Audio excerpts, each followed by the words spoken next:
Today, we'll be analyzing the dub of Himouto Umaru-chan R, including why it took 5 years to happen, a strange case of censorship, and doing yet another unboxing after the last one went over so well. If that's your jam, then stay tuned. But first, I highly recommend watching the 3 other Umaru-chan videos I made before you watch this one, or be a rebel and watch this without watching the others. Resuming from our last video about the Himouto, Sentai Filmworks announced during the HIDIVE industry panel at Otakon 2022 that Umaru-chan R was finally getting a dub after half a decade of fan demand. Once the news finally broke, the announcement became their most liked tweet on their Otakon news thread. With this announcement came excited tweets from fans and members of the dub staff from Season 1, namely Sylphine actress Christina Kelly and ADR director Kyle Colby-Jones. Jones was looking forward to this day, no doubt, as a year prior he released a song for funsies of Emily Neves as Umaru called Cola Pop, showing she still had that Himouto energy after all these years.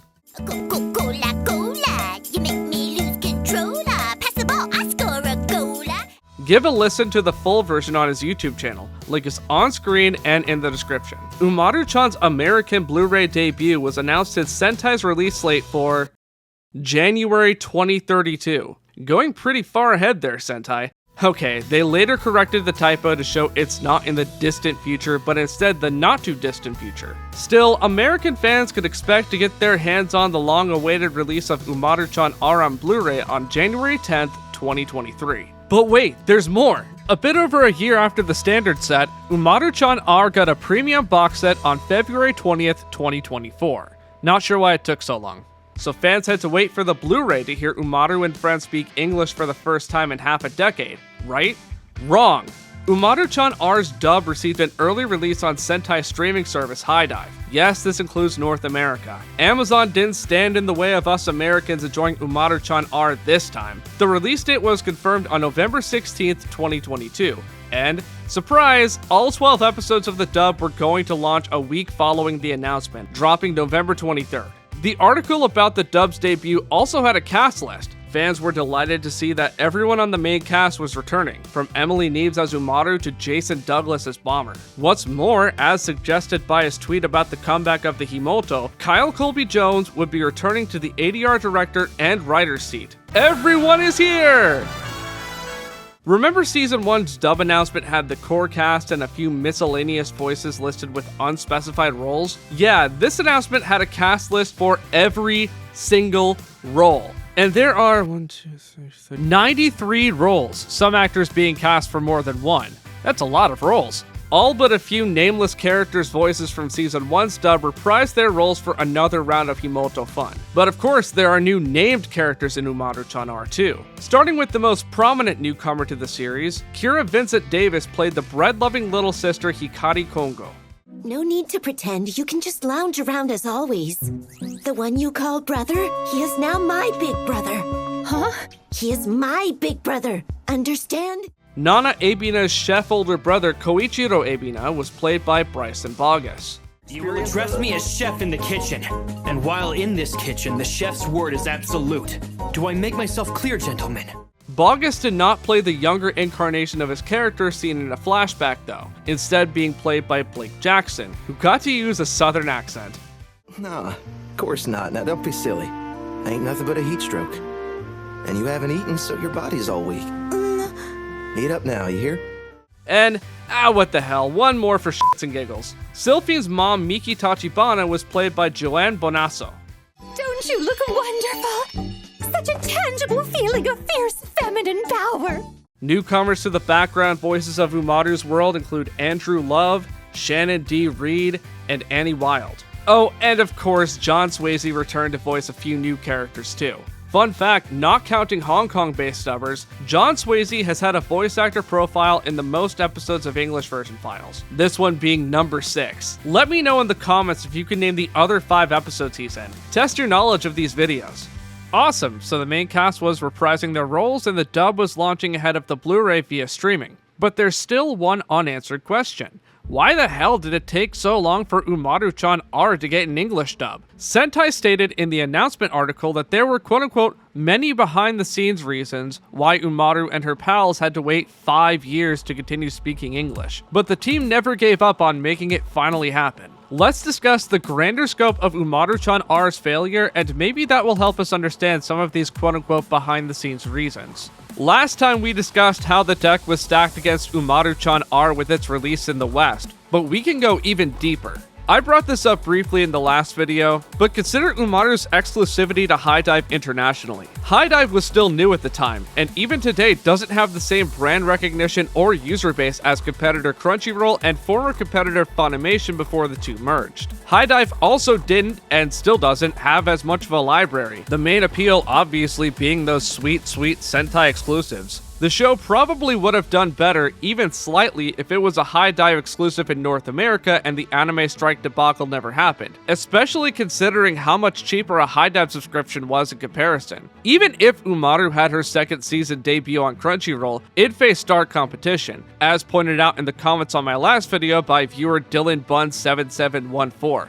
Dylan noted these hype shows were launching alongside Umaru in the fall of 2017. Black Clover, Gintama Pororihen, Land of the Lustrous, Girls Last Tour, Food War Season 3, March Comes In Like a Lion Season 2, The Ancient Magus' Bride, and Osamatsu-san Season 2, all of which were popular that year. Hey, Osamatsu-san, now that might make for an interesting video. Now some of these were Anime Strike exclusives, but still. Landing on Crunchyroll would have likely been a superior fate for Umaru, and I think she would have at least done decently just from ease of access. Pop Team Epic probably would have still stolen Umaru's meme queen throne in the West in the following season, just not in as much of a seemingly tragic, ill-timed way. Yes, they have two separate brands of comedy, but both served as material for the meme lords of the anime community. But we're looking at this from a Western lens. What about the East? Let's turn our focus to Japan. Specifically home media sales figures. For those that don't know, one of the major sources of revenue and measurements of success for an anime in Japan is home media sales. It's not the be-all and end-all for metering success, but is a decent indicator of how well a show is doing commercially since not many other metrics are publicly available. Week after week, Umaru-chan R's Blu-ray and DVD sales did not inspire confidence. Obviously, just like here in the West, Umaru faced stark competition in its home country. Another one was one of my favorite anime of all time, Blood Blockade Battlefront and Beyond, which wasn't nearly as successful in America as it was in Japan. BBB&B handily outsold Umaru-chan R on home video. Like it wasn't even close. Factor in Western animation sales in Japan, and yeah, Umaru was straight up outclassed in the home media market. So now we come to what these quote-unquote behind-the-scenes reasons may have been for Sentai regarding Umaru-chan R not getting a home media release until 2022. I'm not privy to any information on this, and I'm just some person on YouTube making a guess as to why it would take 5 years to dub a show like this. On the face of it, a good guess would be either the Japanese side saw the lack of success and didn't hand over the rights or were asking for too much money, or the higher-ups at Sentai saw the lack of success and decided to not move forward with shelling out the time, money, and resources for an English dub and possibly, and eventually, a premium Blu-ray set. Maybe a combination of the two. But I think Umaru had far more complex hurdles to jump.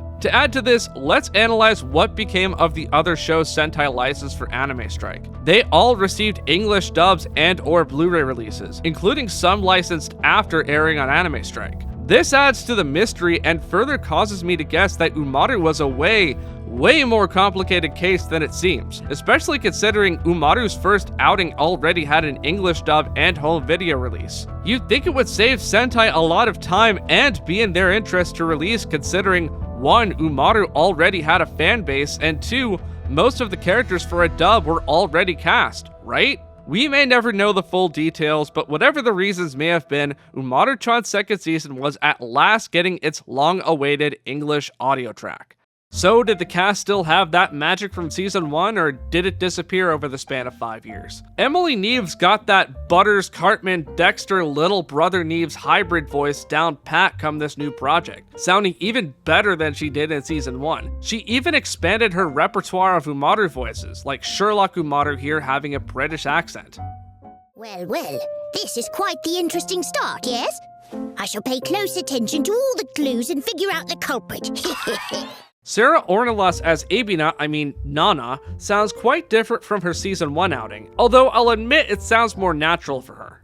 After I had spoken to Umaru's brother a few times, maybe in some weird way, I sort of started thinking of him as my own brother. Christina Kelly sounds a bit different, but Jade Saxton, Adam Noble, and the rest all got back into character just fine for this outing of Umaru-chan. Just like the first season's dub, the dub of this new season of Umaru-chan kept close to the source material.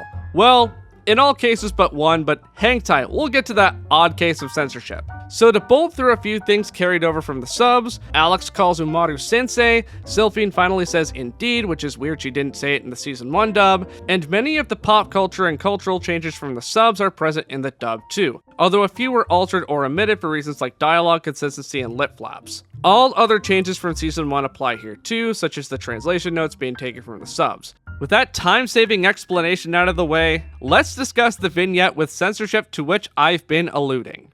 Huh? What in the H are you talking about, huh? There is a scene in episode 3 in which Umaru, Alex, and Kirie play a satirical dating sim called My Younger Sister Is My Girlfriend. Well, the dub completely scrubbed any trace of siscon in this video game. So the line, as of today, I'll be your girlfriend, big brother. Sankaku, what were you thinking? From the official subs became, as of today, I'll be your special girlfriend in the dub. But here's the thing, watching this on Blu-ray with the subtitles for Science, the title screen and dialogue still reference the fact that this game is about dating a little sister. So what was the point? We don't know, and I'm not going to throw a shit fit about it. However, if we're going to do an analysis, this is kind of the elephant in the room. There are objective issues with the dub, not just an isolated case of bizarre censorship. There are glaring inconsistencies in the 12-episode season either to itself or to the previous season, like the flashback to Sylphine's childhood in episode 4 where she asks Daddy Santa, as he's called in the credits, to bring her friends quote-unquote here in Japan, although it's made clear in that episode she hadn't moved to Japan yet. And then there's the return of Sir Hamsalot and Ham Sammy.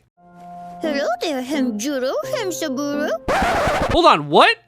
But the dub went to the trouble of renaming them before. I even made a whole chart in After Effects to explain it. Either Kyle Colby Jones forgot about this change or someone higher up said they need to be named Hamjiro and Hamsaburo. The world may never know. This one I'm about to discuss isn't bad, just strange. In episode 12, the girls try to warm up in the winter by playing a children's game involving singing about steamed buns. The dub has the girls sing the song in English, then in Japanese, then in English, and so on and so forth. You cramp steam buns, don't cry when you're pushed. Nana, you too? This is ridiculous. I got nothing. I don't know why this was the case. But some decisions are just plain fun, like Umaru breaking the fourth wall when Taihei references the group's trip to the Enoshima Aquarium. I believe he mentioned it whenever we went to the Enoshima Aquarium. From last season? Additionally, the chef at Koichiro's restaurant has a French accent, and I guess while we're on the subject, Koichiro's nickname Ko-chan is not used in the dub, his nickname instead being Chiro.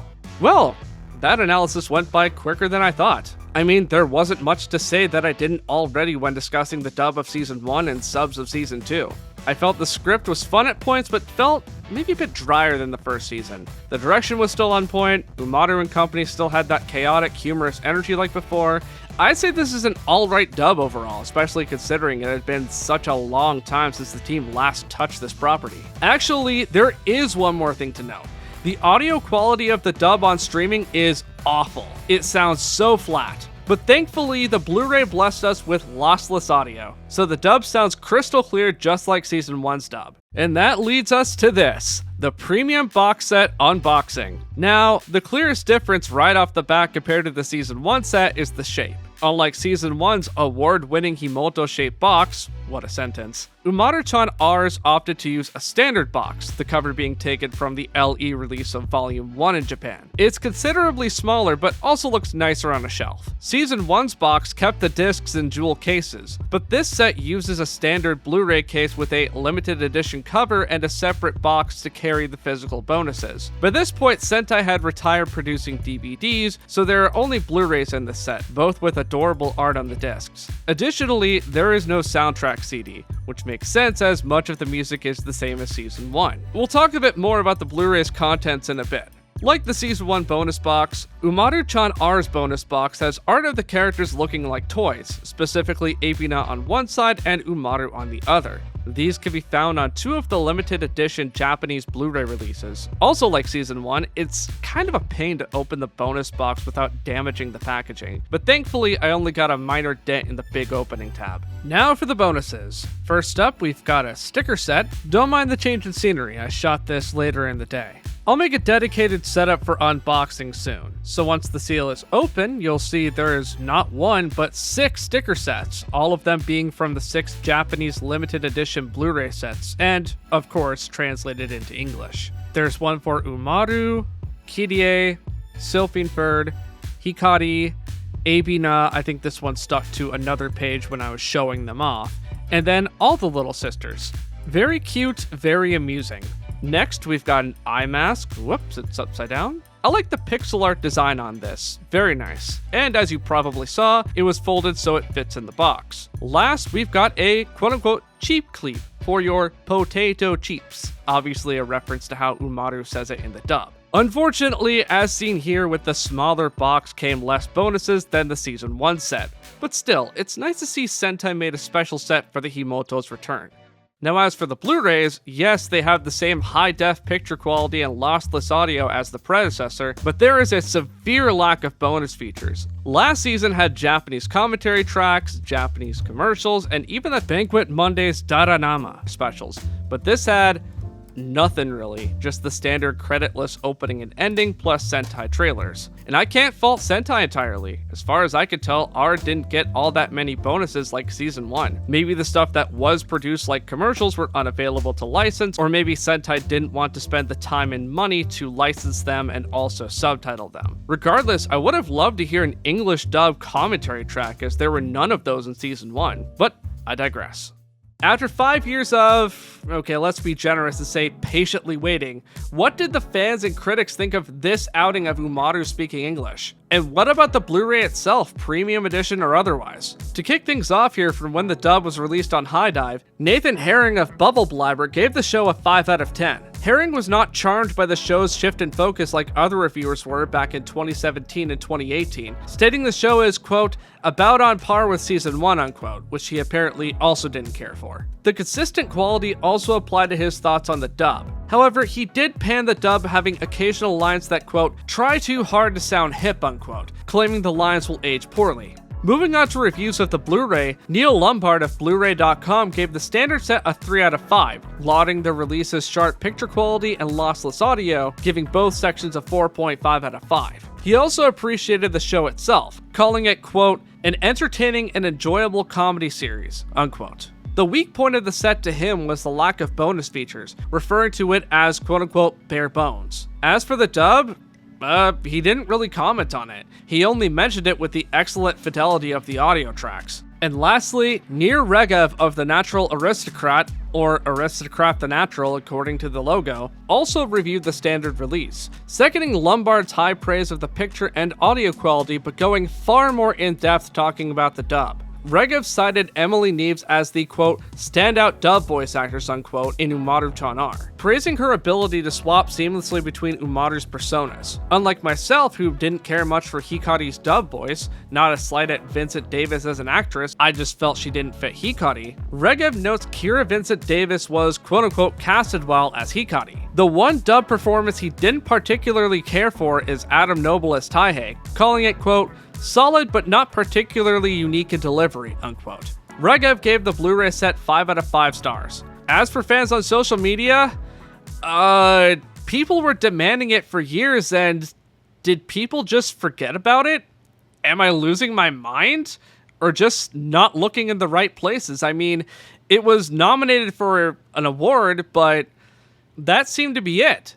In any case, this is the long-awaited end of our story about the lazy orange-clad otaku's presence in the West. Barring a few spin-offs, all Umaru-chan content is available in English. Umaru may not be in the spotlight anymore, but even today the series has a dedicated fan base. I mean, for goodness sake, people were clamoring for a dub of the second season before it even debuted on TV and continued requesting it for half a decade. Even if it didn't receive all that many reviews after its launch, that's still something. Sankaku heads still post Umaru sketches to Twitter and they receive considerable engagement. Umaru was referenced in the smash hit rom-com anime Kaguya-sama Love is War twice, and Western fans appreciated both references. And hey, I think my previous 3 videos having, by my standards, considerable view counts and engagement show there is still love for the Himouto years after her story came to a close. As for the cast that had the pleasure of portraying Umaru and her friends in the anime, many still speak highly of the Himouto project. In an interview on the Toonami Faithful podcast, Emily Neve cited her role as Umaru as quote-unquote one of her faves. Christina Kelly in April of 2024 quote retweeted a post about quote-unquote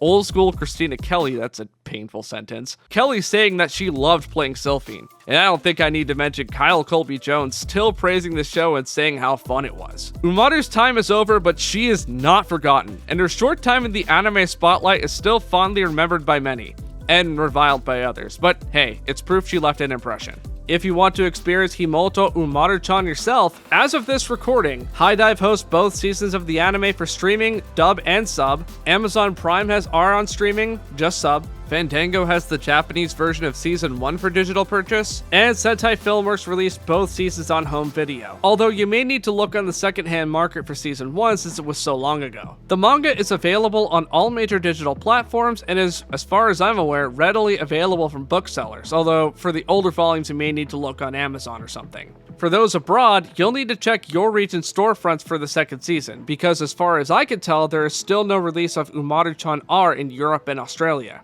Still, there are plenty of readily available ways to experience the series for yourself. As always, thanks to all of my patrons and Twitch subs for supporting my videos, and a special shout out to the Mas Muchacho tier patron Coops. If you'd like to be listed here, have access to my supporter-only Discord server, and see videos before they come out on YouTube, please consider joining on either platform. Be sure to like, subscribe, ring the bell, share the video, and comment what you think of Himouto Umaru-chan as a franchise, how you discovered the series yourself, and any other topics you'd like to see me cover in the future. I had a blast doing these videos, and based on feedback, I'll cover the manga translation at a later date. Because it's con season for me, you'll have to wait until September for the next episode. If you want to see me in person, I am hitting up Otakon in Washington, D.C., Matsuri-con in Columbus, Ohio, and Colossal-con East in Poconos Mountains, Pennsylvania, or Pocono Manor, Pennsylvania, as I see it listed on Google. The next episode was decided by a poll. Which show honoring the memory of Billy Kometz won? Well, let's find out.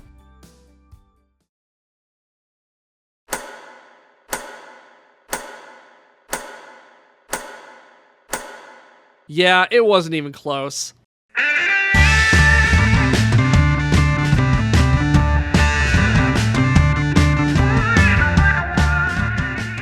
While you wait for me to talk about the mischievous sextuplets, check out this video. YouTube thinks you'll like it, and you probably will. Until next time, take care.